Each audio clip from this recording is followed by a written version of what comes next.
So why this topic? Why grief? And why should we tend to this today? First of all, holidays for people who have lost a significant loved one in their lives are significant. Partly because they bring back all those relationships, the symbols, all those unique things that we shared with those that we love. So whether it be Christmas, or Easter, or birthday, or Valentine's Day, it is a significant time for many of us. We end up watching the world celebrate a holiday that we don't necessarily celebrate the same way anymore. And for some people who have just lost a significant loved one, watching the world go on as it is a very surreal experience. How dare you go on with your life? Don't you know that so-and-so is gone? Don't you know that this person that was significant in my life is gone? For a lot of folks, it's a very surreal experience. I remember going out to our location out in Waukesha. I was going to meet a family there. They were having a visitation for their young boy who died, I believe 7 or 8 years old. He had drowned at a camp. And as I was driving there to meet the parents, I was thinking, oh my goodness, they're going to the funeral home. They're going to the funeral home because their boy has died, and the world just goes about its business like nothing has happened.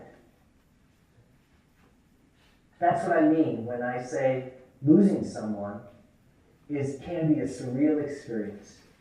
Everybody just goes on with their life, and here we have this significant loved one. The reason why I want to talk about different styles of grieving is because as hard as it is to be a forgotten griever, children are often considered forgotten grievers.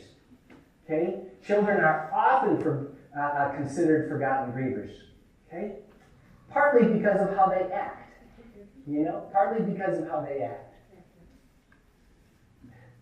As hard as it is to be a forgotten griever, I think it's equally as hard, even harder, to be told this is the way you ought to grieve. This is the right way to grieve.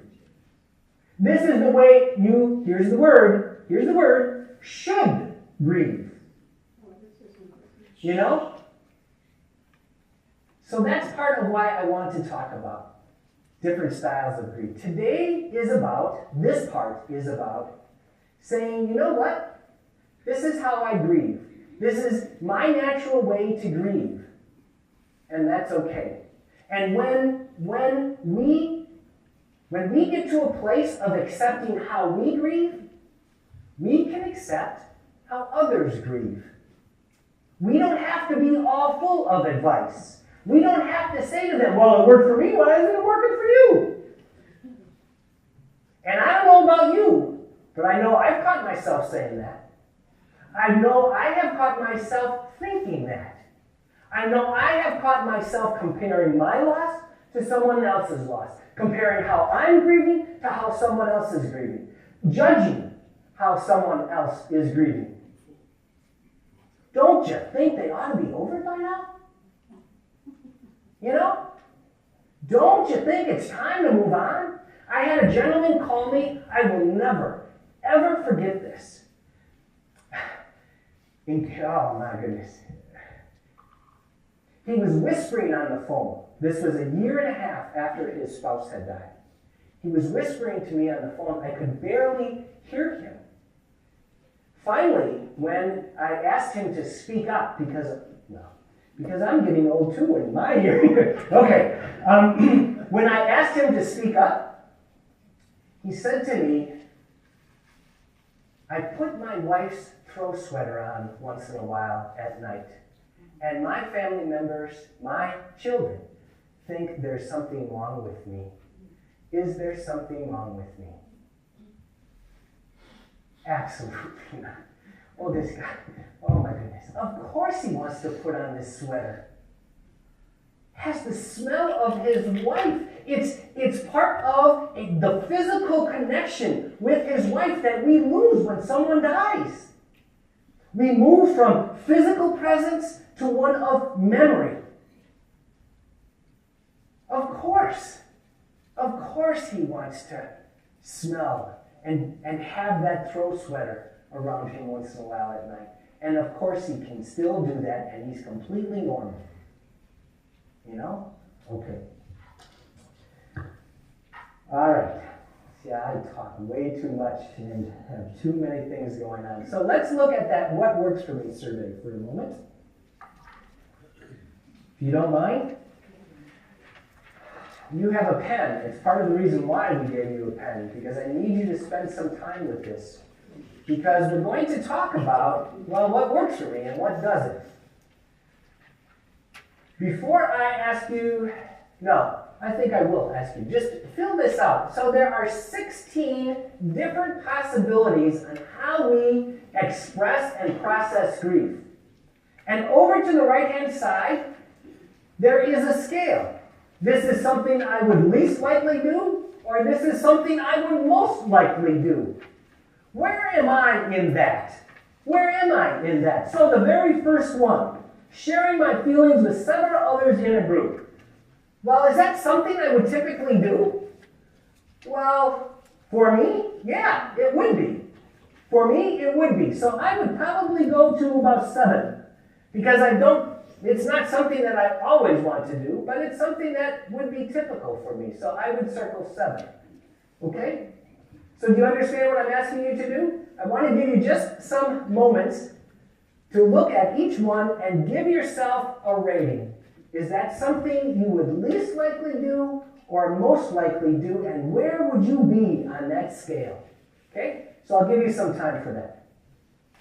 I want to share with you a bit of a definition regarding grief and mourning, so we're kind of on the same page. We often interchange those two words, grief and mourning, and we throw bereavement in there as well. So, grief is this. Grief is our natural internal response to any kind of loss. I used to be able to play football with my boys. I dare not play football with my boys anymore. I'll get killed. Okay, and that was a loss for me. Grieving is our natural internal response to any kind of loss. From sadness to anger to confusion to regret to relief to guilt. All of those thoughts and processes that happen on the inside of us. That's grief. And it's very natural. We don't experience a loss without experiencing grief. When a car is taken away, that is a loss. When we have to move from the home that we grew up in. I'll share with you my own example. When my dad died, Mom decided to sell the house, I want to say about a year after. And she moved into an apartment. That was the homestead for me. That was my homestead. That's where Mom and Dad raised us. And so she experienced loss, and I experienced loss. But then, when Mom died, both of my parents, we didn't even have an apartment to go to. Where do I go home? Okay? Internal response. This is what mourning is. Mourning, on the other hand, is giving outward expression to what's going on in the inside. Outward expression. So, some people say, well, tears are a sign of weakness. Oh, hogwash. Tears are a sign of mourning. It is a symbol of mourning for us. My dad was a gardener. If I wanted to spend any time with Dad, I was either going to be in a cheese factory, he was a cheesemaker, or I was going to be in the vegetable garden. I chose the vegetable garden. The cheese factory is Bulwark. Bulwark, those were the days of milk cans. You know, you picked up those milk cans.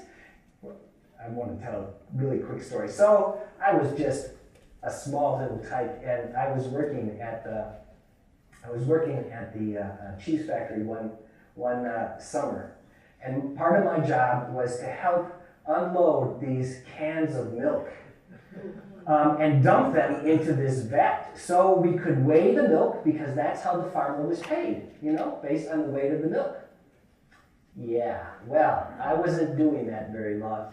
I accidentally dumped one of the cans over, and my dad was insistent upon that being taken out of my check, because that was the farmer's money. My losing that can was part of what the farmer would have been paid for. So I paid for that can of milk to the farmer. Okay, enough of that. So mourning. I am a vegetable gardener now. Why do I vegetable garden? Why is that so important to me? Partly because I enjoy fresh vegetables, partly because I enjoy being outside, but partly because it's a way for me to honor my dad.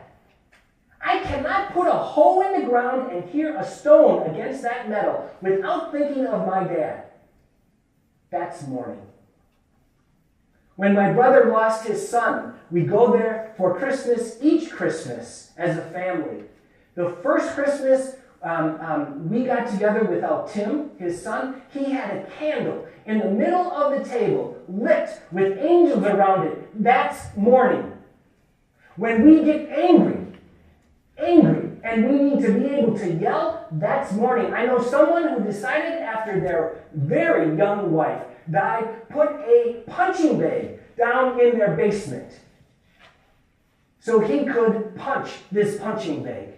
He was afraid of his anger, but it was a way for him to get his anger out in a healthy way. That's mourning. Those private feelings that we have on the inside, express them outward. Funerals are a way for us to mourn. Church services are a way for us to mourn. We're going to be doing something before break that is a way for us to mourn. We do very well when it comes to grieving, because that's nice and private. That happens on the inside. But when it comes to mourning, the outside stuff, we are given 3 days where it's okay to publicly mourn, where it's okay for us to cry in public, where it's okay for men to embrace each other in comfort, where it's okay for us to acknowledge our loved one. But after those 3 days, then we're told to get on with life. Get on with life. Mourning is incredibly important. I talked with a counselor. She told me 85% of the people she sees are folks who have not mourned their losses in their life. They have grieved them, that internal process, but they have not mourned them. That is a very important distinction for what we're going to be talking about this morning. Okay, so that we understand grieving is a natural internal reaction to loss. Mourning is our outward expression of what's going on in the inside. Okay, that's where support groups come from. That's why counselors exist. Okay, all ways for us to mourn. That's why I want to say something about the uniqueness of our grief. There are some things that we all have in common when it comes to grieving and how we mourn and what's important for us. But there are some things that make our grief and our mourning very unique, very different. So I want to just articulate some of those things. The first thing is our relationship with the person. Now, you're thinking, well, yeah, duh. But think about this. I have one brother and 3 sisters. We each grieved our parents differently. Why? Because we each had a different relationship with them. One of the gifts of our getting together, inevitably, we will gather in the kitchen, the smallest room in the house. We'll gather in the kitchen, and we'll end up telling stories. And part of why I love that is because I always hear stories that I didn't have a clue about. Because my brother and sisters had a different relationship and different experiences with my parents. I actually am getting to know my parents better now than when they were alive, because I get to hear the experiences and stories that my siblings had. Okay? So our relationship with the person, and that also includes, and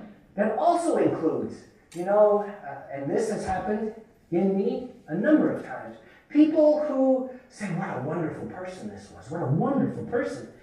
And that wasn't my experience of the person. You know? We each grieve differently, and that has to be honored. And that relationship, what our relationship was like with that person, is incredibly significant. We can't blow that off. Just because we had this wonderful relationship doesn't mean everybody did. And I know that we like to think, please hear this. I know we like to think our loved ones are saints, but our loved ones were also human, with some weaknesses and strengths. Some really powerful, profound goodness, the essence of who they are, goodness, and also made some not so hot decisions. And some of us were the ramifications of those not so hot, or we took those not so hot choices and decisions, So, okay, relationship. Circumstances of the loss. Circumstances of the loss. My mom died from complications of the flu. Complications of the flu. She went into the hospital because she was dehydrated. In 3 days, she died. My dad died from cancer. We walked a year with my dad. Circumstances of the loss. How I grieved. Both dad and mom, completely different. Mom was a surprise. Dad, I grieved along the way. I saw a man that wasn't the dad I remembered, But I grieved along the way.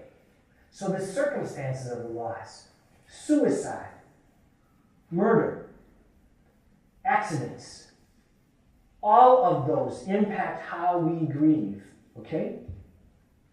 Our ritual and funeral experience, if we have a crummy funeral experience, it will impact how we grieve the next loss.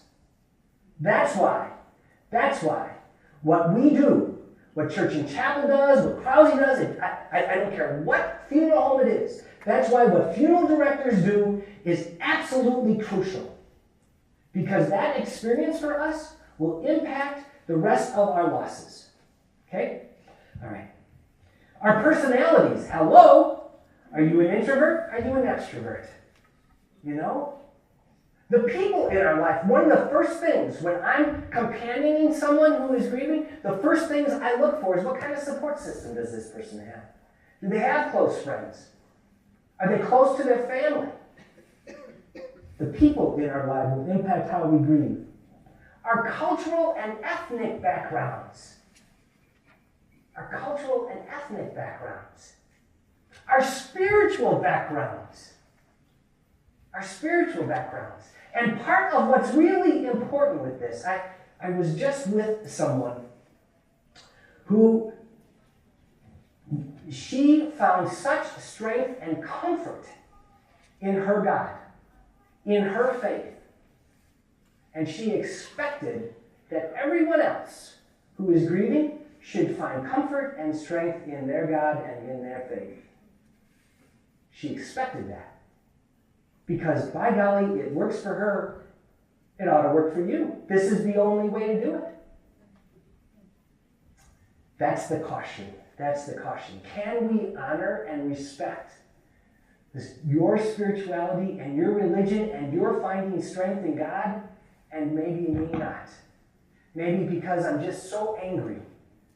I had a woman say to me once, if one more person invites me to church, I'm giving it up for the rest of my life.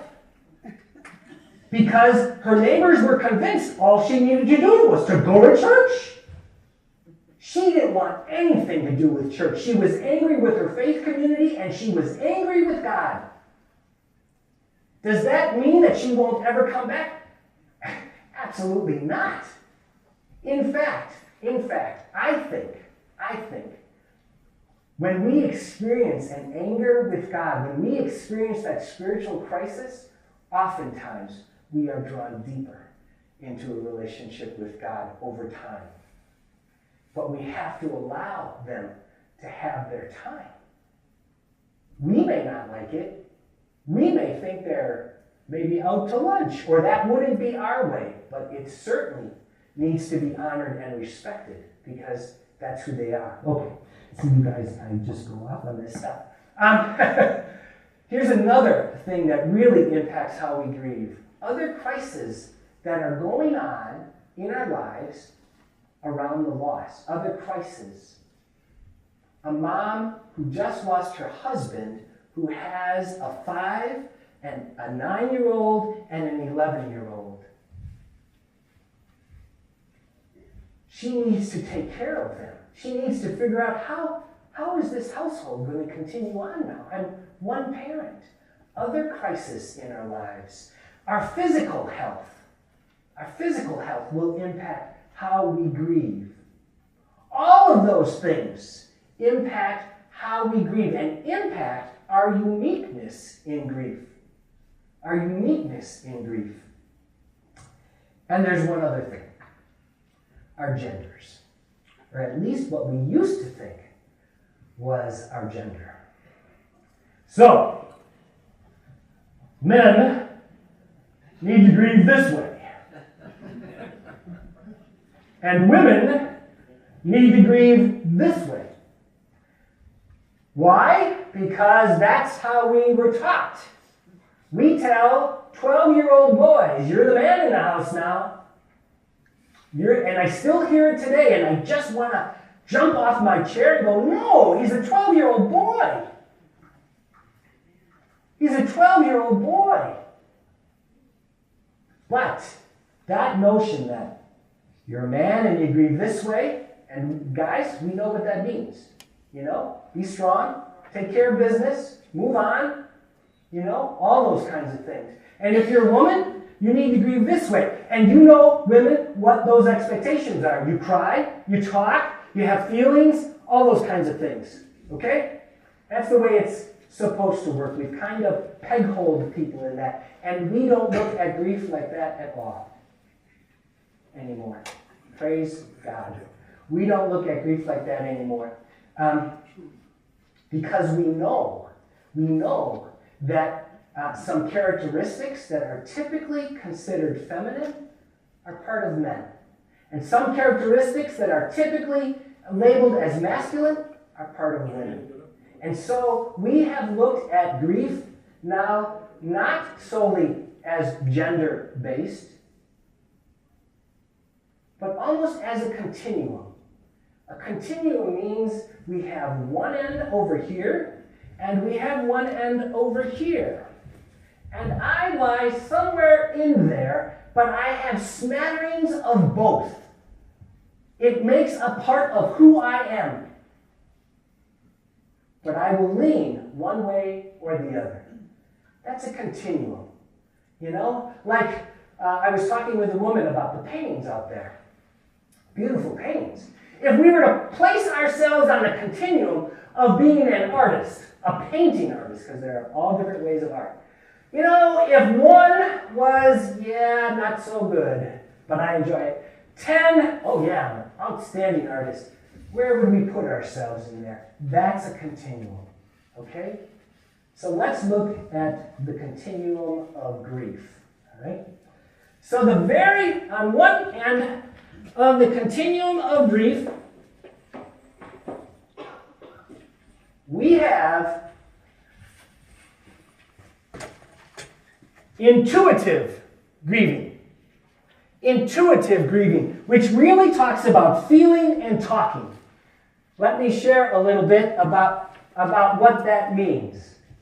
Intuitive grievers are typically the traditional feminine style of grieving. These folks need to be able to talk about how they're feeling. They don't have any troubles crying in public, hugging in public. That is not an issue with them. They look to go inside and experience that pain. If here's a good example. My brother, when my parents died, he needed to get things done. Okay, time to go to the funeral. Let's get this planned. Let's have it the next day. And I'm going, can we talk about this, Tom? Can we talk? Our parents just died. You know? That's because if I'm going to put myself on a scale, I would lean over here. I don't want to tend to the details right away. I can do that. But I want to talk about how I'm feeling. Intuitive grievers, waves of emotions. Waves of emotions. One day is great, the next day, oh my. You know, just waves of emotions. They will actively seek support. They will actively seek support. We have support groups. They are filled with intuitive grievers. They are filled. People who need to talk about their feelings. People who need to hear other people talk about their feelings. They want to share. They want to share. Those are the intuitive grievers. They experience grief affectively, from the heart. That's how they experience grief. Let's talk about the other end of the continuum.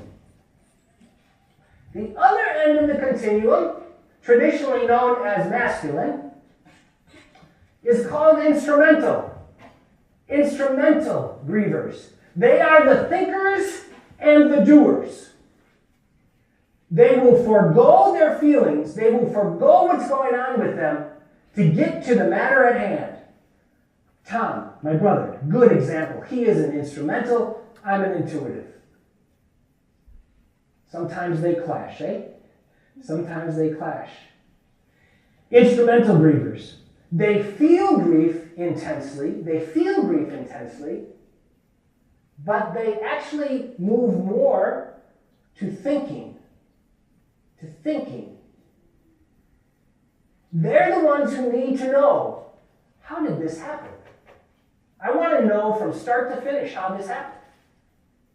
And when you ask how they're feeling, the instrumentals will either tell you a story about the person, or they will tell you how the person died. And then if you ask the instrumental, well, okay, how are you feeling? They'll look at you like you're from Mars. I just told you how I was feeling.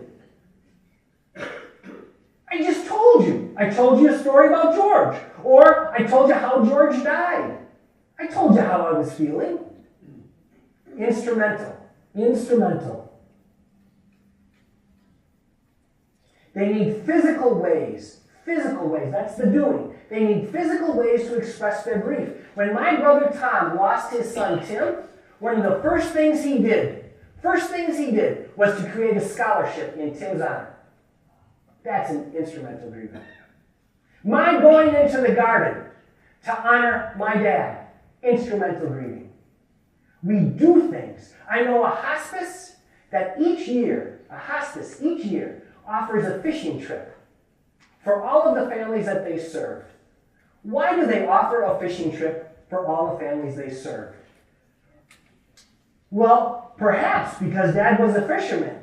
But for instrumental grievers, they will tell you how they're feeling while casting for fish rather than sit down and talk with you about how they're feeling. They would rather tell you what's going on in their life while they're in a round of golf than to sit down in a support group and tell you how I'm feeling. Don't ask me how I'm feeling. You know? Those are instrumental grievers. They express their feelings in private to maybe one or two trusted people. They need to be alone.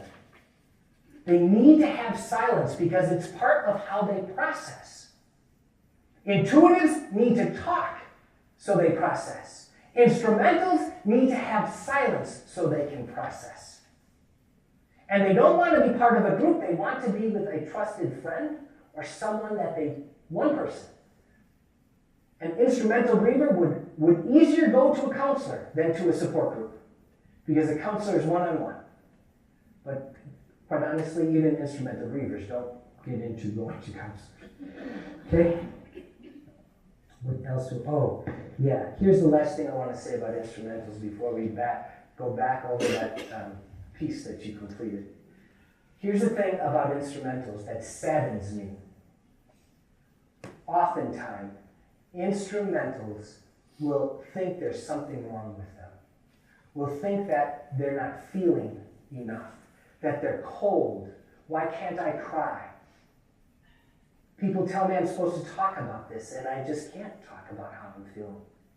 And so they'll label themselves, they'll judge themselves, and they'll think something is wrong. We had a gentleman by the name of Tom Golden come to the Milwaukee area and quote-unquote expert in masculine grieving.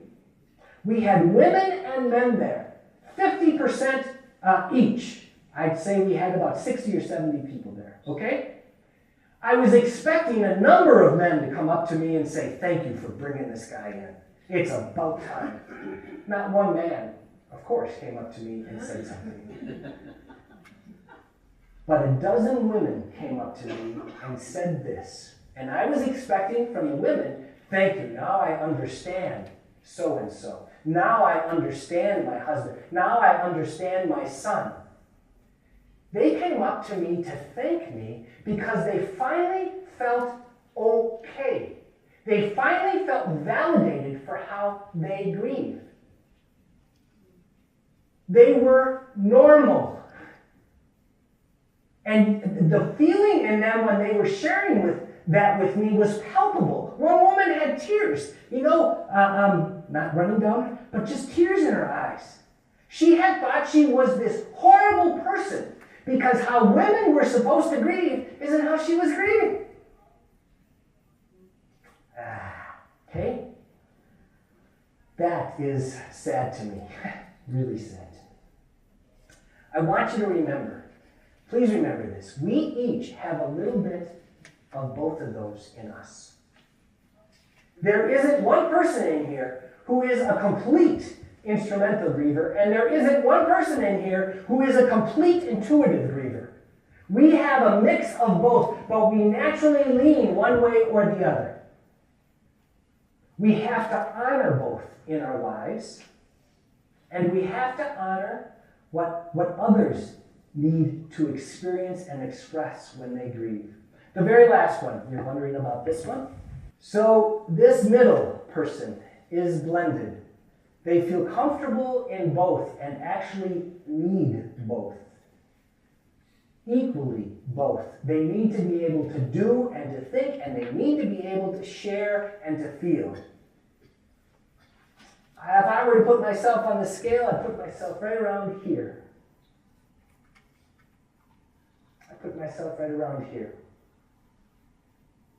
There's two other things that I want to share, and then we're going to look at that sheet for a moment. There is called a disenfranchised grief, and I want to talk about that. Disenfranchised grief are those grievers whose loss isn't deemed significant in our culture. Those losses that are not recognized. I cannot tell you how many young parents who have lost a child during pregnancy, how many times they are told, oh, it's okay, you're young yet, you can have another one. Disenfranchised grief, not recognized. A dad who's not carrying that baby. Disenfranchised grief. Disenfranchised. Here's another one, and I hope you understand this. People who lose a pet. If I could tell you how many times someone says to me who lost a pet, oh, I know it was just a cat. Oh, I know it was just a dog. And they're sobbing. Well, of course they're sobbing. I don't know about you and your experience of pets, But those pets become family members to us, particularly folks who have lost a loved one and they have a pet. That pet becomes their companion. That's written off. Oh, that's not significant. People who lose a counselor, a coach, a teacher, that's not all that significant. Those are disenfranchised grievers. Those who have lost a loved one because their loved one completed suicide, disenfranchised grievers. Those who lost a loved one due to AIDS, disenfranchised griever. Those losses in our culture that we go, oh, those aren't all that significant. Or we put some sort of aura around them. Okay? The dissonant griever is that griever who naturally grieves one way, but because of their surroundings, they're not allowed to grieve that way. Whether it be their workplace, whether it be their generation, whether it be their religious background. A dissonant griever is one who says, you know what, I pretty much lean toward being an intuitive griever, but because of the environment that I live in, I need to be this. And I will tell you, as an intuitive griever and as a man, that happens a lot. That happens a lot. We have a group called Men Journeying Through Grief. The reason why we have a group called Men Journeying Through Grief, for men only, is because we have guys who are told this is how you are to grieve. And these are guys who want to be able to talk about what's going on in their life. And they have a safe place to do that, where they're not going to be judged. All right. So let's go back to our little sheet. Okay? Our little sheet. And then I've got to wrap things up. So what kind of griever are you? That's what this sheet is all about. What kind of griever are you? So the very first one, sharing my feelings with several others in a group. Intuitive. I'm sorry, at the top of your page, put a capital I-N, and that equals intuitive. Okay, capital I-N, and that equals intuitive. And then capital I-S, that equals instrumental. Okay? You'll notice there's a blank next to each expression. So the very first one is an I-N, intuitive. Sharing in a group, intuitive. The next one, creating something that in some way honors the person I've lost, whether it be a fundraising event or a birdhouse or putting up a picket fence or starting a garden. That's an instrumental, IS. Taking care of the necessary details brought about by the loss, IS. Instrumental. Now, does that mean intuitives can't do that? Well, of course not. Intuitives are forced all the time to take care of the necessary details brought about by the loss. Is that their natural way of grieving? Does that help them as much as instrumentals? No. It's something they have to do, not something that gives them life, that helps them process. Showing my emotions through hugging, crying, even shouting, I am. Sharing with others memorable stories of the person. That's both, IN and IS. IN and IS. Sharing stories. Remember the instrumental? How are you feeling? I'll tell you a story about my loved one. Intuitives will tell you a story about their loved one and then tell you how they feel about it, okay? About their loved one. Reading books and or browsing the internet to find out what I can expect in the process of loss. Instrumental. So instrumental. I want to know how long this is going to take. I want to know what steps I'm going to be taking here. I want to know the stages of grief. Okay, that's an instrumental. Understanding intellectually how the loss happened. That's an instrumental, IS. Talking about what I've experienced with a close and trusted friend while being engaged in something totally unrelated. Totally unrelated. That's an IS. Okay? And what's striking about that to me is that they won't look at you. They'll just go about doing what they're doing, but they'll tell you what's going on. Instrumental. Sharing my emotions through artistic expression, painting, drawing, knitting, dancing. I am intuitive. Intuitive. Remaining silent and by myself for significant amount of time. Instrumental. Instrumental. And by the way, you guys, this is really important for us to remember. This way of grieving isn't any better than this way of grieving. Needing to be by yourself in silence isn't a bad way to process grief. It is a way to process grief. A red flag would go up if they would spend months and months isolating themselves. That's when we would probably look at things. All right, I'm not going to go through each one. Sorry, you guys. You get the flavor? Huh? You get the flavor? Different styles of grieving. We do such a disservice when we sit and judge. Well, they're supposed to grieve this way, or they're supposed to grieve that way. This works for me. Why isn't it working for you? Now, does that mean we don't share what works for us? Well, of course. But we don't expect them to do what works for us. We share them, well, this is what works for me. Maybe it'll work for you. There's a difference. There's a different flavor. You understand? All right. Enough of that. So, before I end, Ted and Claire and Marty,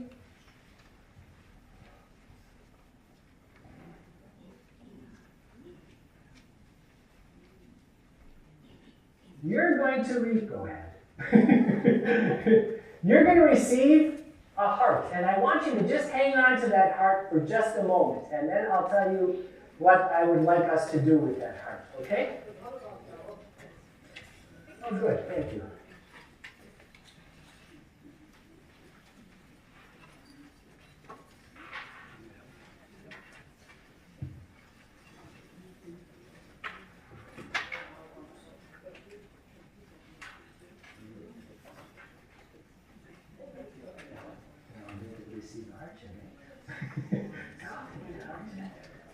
Okay, they're coming, right? These folks do. Just hang on to that heart for a moment, and I will tell you what I'd like you to do with it.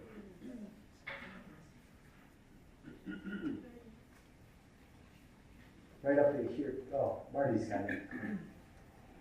Okay, very good.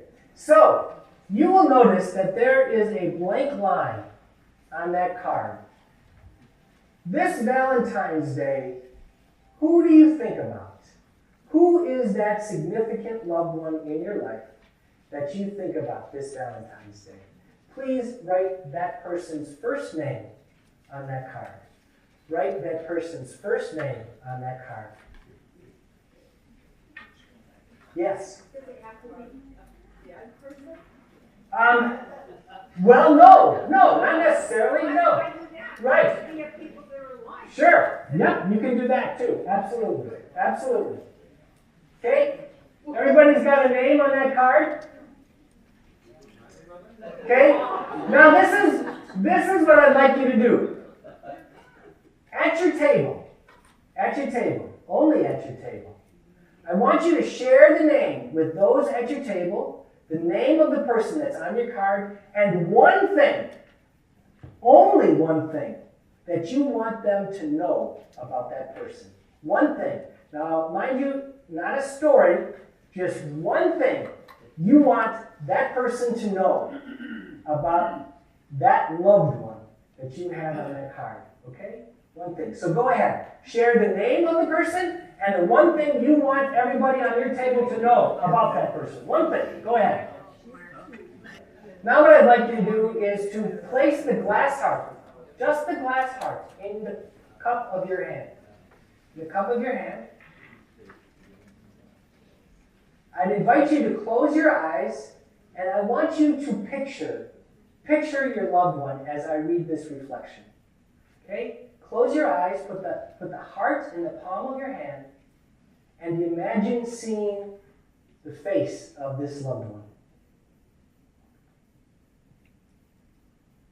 Love doesn't die. People do. Love remains. Love always remains. And because it does, their presence remains, though their physical presence is gone from us. We cherish the gifts they continue to give to us, memories that can never be stolen, lessons taught by word and example, traditions shared with us, family values and secrets entrusted to us.